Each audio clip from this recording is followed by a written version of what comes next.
The coach industry has had a tough pandemic. Many coach drivers are out of work as the domestic tourism industry struggles. We spent the day with coach company owner Cheng Kuo-chih to find out how he's adapted to the crisis. He's taken up truck driving to avoid firing staff.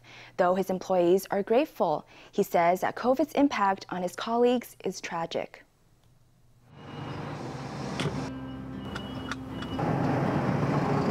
In 2000, Cheng Kuo-chih took up coach driving. Now, the 46-year-old has been doing it for 22 years.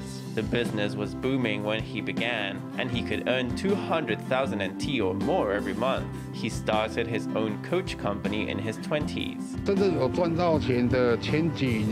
In the first few years when I was really earning money, I was doing airlines, carrying flight attendants, and sometimes doing coach tours at weekends. I could earn 3,000 NT in 1 month. Before setting off, Cheng checks his tires, fuel tank, and engine. After finishing a trip, he cleans the seats, tidies the curtains and seatbelts, disinfects everything, and calls it a day. He's still as meticulous as when he began, but the pandemic wreaked havoc in domestic tourism as everyone stayed at home. Cheng's coaches sat idle.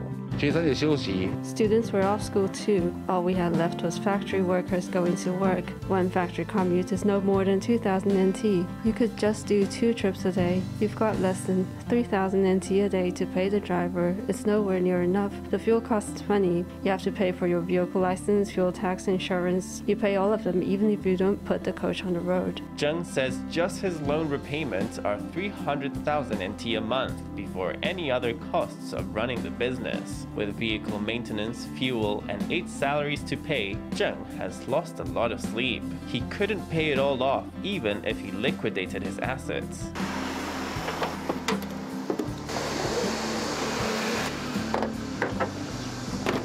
But not to be defeated, Cheng watched online videos to prepare and pass the test to become a big rig driver. Now he drives aggregate trucks and concrete mixers, heading to the construction site each day. His tough side job allows him to keep his employees on the payroll.